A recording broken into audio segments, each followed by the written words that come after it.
దివంగత పెద్ది సుదర్శన్ రెడ్డి నర్సంపేట మాజీ ఎమ్మెల్యే దశదిన కర్మకు కూడా తన అభిమానులు కూడా తీవ్రంగా బాధతత్వ హృదయాలతో తరలి వస్తున్నారు.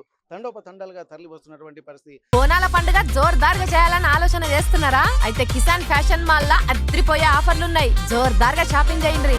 ఒక బాధాతత్వ హృదయాలతో ఇక్కడికి వచ్చి నివాళులు అర్పించేందుకు వస్తున్నటువంటి నేపథ్యంలో కూడా వారి బాధ మాత్రం వర్ణాతీతం.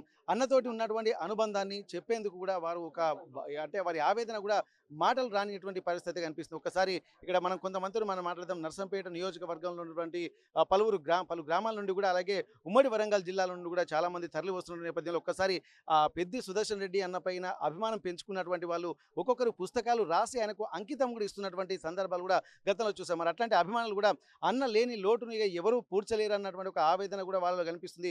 ఒక్కసారి మనం వాళ్ళ అభిమానులతో మాట్లాడదాం. అన్న, మీరు పెద్ది సుదర్శన్ సాహిత్యానికి సంబంధించి కానీ ఏవి కూడా 2-3 పుస్తకాలు కూడా అంకితం చేసినట్టుగా తెలిసింది. మీకు సంబంధించిన పరిచయము, అలాగే ఇంట్రడ్యూస్ చేసుకుని ఒకసారి. నా పేరు డాక్టర్ చింతనూరి కృష్ణమూర్తి. మాది నల్లవెల్లి మండలంలోని మేడపల్లి గ్రామం యొక్క మా నివాసులం. మేమందరం కూడా ఈ తెలంగాణ ఉద్యమ నేత నిరాడంబరమైనటువంటి జీవితాన్ని గడుపుతూ ప్రజల్లో మమేకమై మాతో పాటు అందరితో కలిసి తిరుగుతూ ఏ ఆపద వచ్చినా, ఎలాంటి ఇబ్బంది వచ్చినా కూడా ఆదుకునేటువంటి మా పెద్ది సుదర్శన్ రెడ్డి అన్నను మేము స్మరించుకుంటూ, ఇలాంటి మాట్లాడేటువంటి రోజు వస్తాయని కూడా జీవితంలో కూడా ఎప్పుడు అనుకోలేదు. మేము మా ఊరిలో అన్న సివిల్ సప్లై చైర్మన్గా ఉన్నప్పుడు మా మేడపల్లి గ్రామంలో తెలంగాణ తల్లి విగ్రహాన్ని ఆవిష్కరించడం, నా చేత నేనే ఆ తెలంగాణ విగ్రహాన్ని పెట్టడం జరిగింది. తర్వాత కాకతీయ విశ్వవిద్యాలయంలో నేను డాక్టరేట్, పోస్ట్ డాక్టరేట్ చేస్తున్నటువంటి తరుణంలో ప్రొఫెసర్ బన్నాయిలయ్య గారి పర్యవేక్షణలో నేను పిహెచ్డి చేసినప్పుడు ఈ పుస్తకాన్ని రాయడం జరిగింది. ఈ పుస్తకాన్ని రాసినప్పుడు ఈ యొక్క పుస్తకాన్ని సచివాలయంలో మన కేటీఆర్ చేతుల మీదుగా, పల్లారాశ్వరరెడ్డి చేతుల మీదుగా, పార్టీలకు అతీతంగా మా పెద్ది సుదర్శన్ రెడ్డి అన్న మమ్మల్ని అక్కడికి తీసుకెళ్ళిన తర్వాత అన్నకు ఈ పుస్తకాన్ని అంకితం చేయడం అనేటువంటిది మా గ్రామము, మా నియోజకవర్గం అందరూ సంతోషించదగినటువంటి విషయం. ఇలాంటి అన్న ఈరోజు మా ముందు లేడనంటే మేము జీర్ణించుకోలేకుండా పోతున్నటువంటి పరిస్థితులు. ఈ దశదిన కర్మ రోజు మాట్లాడేటువంటి భాగ్యం మాకు వస్తుంది అనేటువంటిది మా జీవితంలో ఎన్నడూ కూడా కలలో కూడా అనుకున్నటువంటి దుస్థితిలో మేము అందరం కూడా ఈ విధంగా ఉన్నాం. ఇలాంటి మంచి నాయకుడు ఒక రాష్ట్ర సాధన కోసం పరితపించి, ఒక రైతు బిడ్డగా మాకు పరిచయం అయ్యి, రాష్ట్ర సాధనలో ముందుండి పాలలో నీళ్ళగా కలిసిపోయి మమ్మల్ని అందరినీ మమేకం చేస్తూ ఒక పోరాట యోధునిగా, ఇప్పుడు ఒక ఎమ్మెల్యేగానే కాకుండా సివిల్ సప్లై చైర్మన్గా కాకుండా ఎమ్మెల్యేగా శాసనసభలో ఒక 5 సంవత్సరాలు మా నియోజకవర్గాన్ని అత్యద్భుతంగా డెవలప్ చేసినటువంటి వ్యక్తిగా మా పెద్ది సుదర్శన్ రెడ్డి అన్న మాకు అందరికి కూడా కనపడతాడు. ఇవాళ ఒక్కొక్క వ్యక్తి చిన్న స్థాయి నుంచి ఈరోజు ఒక్కొక్క గౌరవంగా బ్రతుకుతున్నామంటే ఆయన యొక్క ఆశీస్సులు, ఆయన యొక్క తెలివితేటలను బట్టే ఈరోజు మా నియోజకవర్గంలో అందరం కూడా ముందడుగులో ఉంటున్నాం. ఓకే, ఇప్పుడు పెద్ది సుదర్శన్ రెడ్డి అన్నకు ఈ నవల మీరు రాసింది అంకితం ఇచ్చారు. ప్రొఫెసర్ బన్నా ఐలయ్య గారి పర్యవేక్షణలో ఉన్నారు. ప్రొఫెసర్ బియ్యాల జనార్దన్ రావు సార్ కానీ, అలాగే బన్నా ఐలయ్య కానీ అంతా తెలంగాణ ఉద్యమ నేపథ్యం ఉన్నటువంటి వాళ్ళే. మరి ఇటు ఒకవైపు పెద్ది సుదర్శన్ రెడ్డి అన్న తెలంగాణకు, ఉమ్మడి వరంగల్ జిల్లాకు పెద్ద దిక్కుగా ఉండి ఉద్యమాన్ని ముందుకు నడిపించిన నేతగా, అలాగే మీరు బన్నా ఐలయ్య గారి దగ్గర ఇప్పుడు శిష్యరికం చేసి పిహెచ్డి చేసినటువంటి స్కాలర్గా, అట్లాంటి సమయంలోనే ఇక్కడ బియ్యాల జనార్దన్ రావు సార్ కూడా చాలా తెలంగాణ ఉద్యమాన్ని తెలియజేసిన వీరు ముగ్గురు ఉన్నారు. మరి వీరి ముగ్గురి ప్రభావం మీ మీద పడ్డది? మరి ఈ పుస్తకంలో ఉన్నటువంటి అంశాలు ఏంటి? సరే, ప్రొఫెసర్ జయశంకర్ సార్ అయినా కానీ తెలంగాణ రాష్ట్రం కోసం పరితపించినటువంటి వ్యక్తి. అలాగే బియ్యాల జనార్దన్ రావు వచ్చినప్పటికీ కూడా మా పెద్ది సుదర్శన్ రెడ్డి అన్నతో ఉన్నంత అనుబంధం మాకు అనేటువంటిది లేదు. ఎందుకంటే మా మేడపల్లి గ్రామంలో, నల్లబెల్లి అనేటువంటి మండలంలో మేడపల్లి గ్రామం అంటే అతి పెద్ద అయినటువంటి విలేజ్. ఆ విలేజ్లో అప్పుడు మా అన్న చింతనూరు సూర్యనారాయణ గౌడ్ గ్రామ పార్టీ అధ్యక్షుడుగా, కేసీఆర్ ఇట్లా మా ఊరికి వచ్చినప్పుడు అనేకమైన సభలు జరిపినప్పుడు కూడా మా అన్న కూడా అక్కడ గ్రామ పార్టీ అధ్యక్షుడిగా పనిచేయడం, లావుడ్య తిరుపతి సర్పంచ్గా ఉండడం, అనేక పెద్దల అందరితోటి కూడా మమేకమై అందరి తలలో నాలుకలా ఉంటూ ప్రతి ఒక్కరికి కూడా ఒక ఉన్నత స్థాయికి నేర్చినటువంటి ఒక మహోన్నత వ్యక్తిగా, బడుగు బలహీన వర్గాల ఆశాజ్యోతిగా ఇవాళ మన పెద్ది సుదర్శన్ రెడ్డి అన్నను చూడవచ్చు. ఓకే, ఇప్పుడు పెద్ది సుదర్శన్ రెడ్డి అన్న ఏంటంటే తెలంగాణ రాకముందు కూడా ప్రజల్లో ఉండేటువంటి వాడు. ఆ తర్వాత రాజకీయాల్లోకి వచ్చిన తర్వాత నర్సంపేట నియోజకవర్గాన్ని కూడా రాష్ట్ర స్థాయిలో ఒక ప్రత్యేక గుర్తింపు తీసుకొచ్చినటువంటి వ్యక్తిగా, ప్లస్ అన్ని జిల్లాల కంటే ఎక్కువగా మన వరంగల్ జిల్లాకు రావాల్సిన నిధుల కంటే ఎక్కువగా నర్సంపేట నియోజకవర్గాన్ని ఇక్కడ అభివృద్ధి చేసిందని చెప్పి అంటారు. గోదావరి జిల్లాలో ఇక్కడ పాకాల చెరువులోకి తీసుకురావడం అంటే అది ఒక భగీరథ ప్రయత్నమే.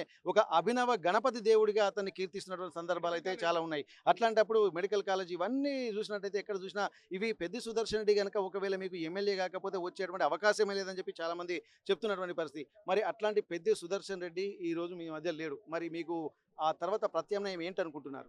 మాకు ప్రత్యామ్నాయం ఎటు చూసినా కూడా ఏమి తోచడం లేనటువంటి పరిస్థితిలో ఈ నియోజకవర్గం అంతా కూడా ఆందోళనలో కలతతో ఉన్నారు. ఎందుకనంటే ఇప్పుడు గోదావరి జిల్లాను తీసుకురావడం కానీ ఇప్పుడు నర్సంపేటకు మెడికల్ కాలేజీ రావడం అనేటువంటిది అది ఒక భగీరథ ప్రయత్నం అని చెప్పుకోవచ్చు మనం.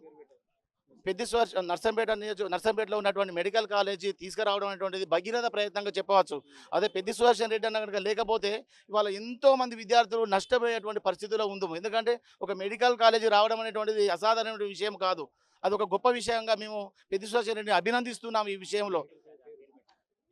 ఆ మెడికల్ కాలేజ్కి పెద్ది సుదర్శన్ రెడ్డి మెడికల్ కాలేజ్గా నామకరణం చేయాలని చెప్పేసి అని మేమందరం విద్యార్థి ఉపాధ్యాయులు ఒక నియోజకవర్గం అందరం కూడా ఒక లక్ష్య సాధనతో ఆ పేరును ఖచ్చితంగా పెట్టాలని కోరుకుంటున్నాం. మీరు చెప్పండి అసలు ఇప్పుడు ఏం చెప్తా అనుకుంటారు? పెద్ద సుదర్శన్ రెడ్డి అన్న లేకపోయేసరికి ఒక్కరొక్కరుగా ఎంత ఆవేదన పూరితమైనటువంటి వాతావరణం. ఎందుకంటే మీ మాటల్లోనే అంటే ఇట్లాంటి ఒక దుర్దినం వస్తుందని అనుకోలేదు, ఇట్లాంటి దశదిన కర్మలో మాట్లాడేటువంటి దుస్థితి అంటే ఎందుకంటే ఊహించని పరిస్థితి, అట్లాంటి ఒక దీన స్థితిలో ఉంటామని చెప్పి మేము అనుకోలేదని చెప్పి మీరందరూ అంటున్నారు. మరి పెద్ద సుదర్శన్ రెడ్డి అన్న ఇప్పుడు ప్రజల మధ్యలో అంటే తను అందరి హృదయాల్లో ఉన్నాడు, భౌతికంగా లేరు. మరి దీని ప్రత్యామ్నాయం ఎట్లా చూడబోతున్నారు? మళ్ళీ మీ నర్సంపేట నియోజకవర్గాన్ని ఏ విధంగా నడిపే నాయకుడు మీకు కావాలంటున్నది ఎవరితోటైతే సాధ్యమైంది అనుకుంటున్నారు? పెద్ది గారు మా మధ్య లేకపోవటం మాకెంతో బాధగా ఉన్నది. ఫ్యూచర్ ప్లాన్ అనేది పార్టీ చూసుకుంటుంది. కాకపోతే మా నియోజకవర్గంలో ఒక గుండెకాయను మేము బయటపడేస్తున్నంత పని అయిపోయింది. అతని ఆశయాల కోసం అతను ఏదైతే కలలు కన్నాడో ఇంకా చాలా ఉన్నాయి. అతను ప్రతి ఊరికి మంచినీరు సౌకర్యం అయితేంది, రోడ్లు అయితేనేమి, పిల్లల భవిష్యత్తు కోసం ఎన్నో చేశాడు. సివిల్ సప్లైగా ఉన్నప్పుడు అతను చేసినటువంటి ఎన్నో మంచి కార్యక్రమాలు మనం ఈరోజు చెప్పుకుంటే పాకాలకి నీళ్ళు వస్తున్నాయి అనంటే అది ఎవ్వరు చేయలేని అంత అభివృద్ధి అది. తర్వాత మెడికల్ కాలేజీ నిజం చెప్పాలంటే ఒకసారి కేసీఆర్ గారు ఒక మీటింగ్లో స్పష్టంగా చెప్పారు, అసలు డిస్టిక్ లెవెల్లో ఒక మెడికల్ కాలేజ్ కావాలి అనుకున్నప్పుడు, లేదు మా నర్సంపేట నియోజకవర్గానికే తప్పకుండా మాకు మెడికల్ కాలేజ్ కావాలి, మీరేం చేస్తారో తెలియదని ఒక పట్టుబట్టి ఆ మెడికల్ కాలేజ్ తీసుకొచ్చాడు. మా నియోజకవర్గం తరఫున మా డిమాండ్ ఒకటే, మెడికల్ కాలేజీకి పెద్ది సుదర్శన్ రెడ్డి గారు పేరు పెడితే చాలా బాగుంటుంది. అది కాంగ్రెస్ గవర్నమెంట్ కూడా ఒక మంచి పేరు ఉంటుందని నా అభిమతం. మీరు చెప్పండి సార్, ఏం చెప్పదలుచుకున్నారు పెద్దన్న గురించి? పెద్దన్న అంటే 2001 నుంచి ఆయన పార్టీ వ్యవస్థాపకులు, అతను ఒక మెంబరు. అప్పటి నుంచి ఇప్పటి వరకు స్టిల్ టీఆర్ఎస్ పార్టీలో కొంతమంది వస్తుంటారు పోతున్నారు. స్టిల్ పెద్ద కేసీఆర్ ఎమ్మడి అంటే రైట్ హ్యాండ్ తన సొంత కొడుకు కేటీఆర్ అయితే పెద్ద కొడుకులాగా పెద్ద సుదర్శన్ రెడ్డి ఉన్నాడు. చాలా ఇక్కడ మన వరంగల్ జిల్లాలో నర్సంపేటకు మెడికల్ కాలేజ్ రావడం అసంభవం, కానీ తీసుకొచ్చిండు. రోడ్లు గీడ్లు అన్ని పార్టీల వ్యక్తులతోని. నాకు కూడా నేను కాంగ్రెస్ వాదిని అయి ఉంటే మా భార్య అంటే నిమ్స్ హాస్పిటల్ పెడితే 6 లక్షలు అంటే 6 లక్షలు రాస్తారు, సీఎం 4 లక్షలు రాసిచ్చిండు. అంత మంచి సహృదయుడు. పెద్ది సుదర్శన్ రెడ్డి మన మధ్యలో లేకపోవడానికి కూడా చాలా ఆవేదన పూరితమైనటువంటి వాతావరణం అయితే మనకు కనిపిస్తుంది. ఎక్కడ చూసినా కానీ పెద్ది అన్న లేడు. ఎందుకంటే ఒక శరీరానికి గుండె ఎంత అవసరమో అట్లాంటి నర్సంపేట నియోజకవర్గానికి కూడా గుండెకాయ. అంటే అధికారంలో ఉన్నా లేకున్నా కానీ ప్రజల సమస్యల్ని తీర్చడంలో తను సిద్ధాస్తుడు. ఇక్కడ రాబోయే సమస్యలను కూడా ముందే ఊహించి తను సమస్యలకు పరిష్కార మార్గాన్ని చూపించడంలో కూడా తను ఒక ఆరితేరినటువంటి వ్యవస్థ అందవేసిన చేయిగా పెద్ది సుదర్శన్ రెడ్డిని కూడా అభివర్ణిస్తున్నటువంటి పరిస్థితి. మరి అట్లాంటి గుండెకాయనే మా నుండి దూరం అయిపోతే ఇక మేము ఎలా బతికేది అన్నటువంటి ఒక ఆవేదన మాత్రం ఇక్కడ వారి మాటల్లో ప్రస్ఫుటంగా కనిపిస్తుంది. మరి ఏదేమైనప్పటికీ కూడా నర్సంపేటకు ఇంత అభివృద్ధి ప్రదాత, ఇంత అభివృద్ధి చేసినటువంటి నాయకుడిని కోల్పోవడం కూడా తమకు చాలా అంటే ఇట్లాంటి ఒక సంస్మరణ సభలో కానీ దశదిన కర్మ చూస్తామన్నటువంటి ఆలోచనలు అది రాలేదు. ఒక్కసారి వారి నెత్తిన పిడుగుపడ్డట్టుగా గుండె వెళ్ళిపోయినట్టుగా ఆ బాధతో మాత్రం ఇక్కడ ఉంటున్నటువంటి పరిస్థితి. ఇంకా ఇక్కడికి నర్సంపేట నియోజకవర్గం నుండి అలాగే ఉమ్మడి వరంగల్ జిల్లా నుండి నల్లబెల్లికి ఈరోజు పెద్ది సుదర్శన్ రెడ్డి దశదిన కర్మ కాబట్టి ఇక్కడ ఉన్నటువంటి కార్యకర్తలు కూడా ఎక్కువగా తండోపతండాలుగా తరలి వస్తున్నారు. ఈరోజు మాజీ ముఖ్యమంత్రి అలాగే బీఆర్ఎస్ అధినేత కేసీఆర్ కూడా వస్తుండడంతో పెద్ద ఎత్తున ఇక్కడ మాజీ ఎమ్మెల్యేలు, ప్రస్తుతం ఎమ్మెల్యేలు అందరూ కూడా ఇక్కడికి మరి కాసేపట్లో రానున్నారు. ఇదంతా కూడా ఒక మళ్ళీ గులాబీమయం అనేది ఒక ఉత్సాహపూరితమైనటువంటి వాతావరణం, కానీ కన్నీటి పర్యంతమైనటువంటి వాతావరణం ఇక్కడ నల్లబెల్లిలో ఉందంటే అతిశక్తి కాదన్నది కూడా వారి మాటలోనే మనకు ప్రస్ఫుటంగా కనిపిస్తున్నటువంటి పరిస్థితి. వరంగల్ జిల్లా నల్లబెల్లి నుండి కెమెరా పర్సన్ వంశీతో వెంకటరత్నం, RTV వరంగల్.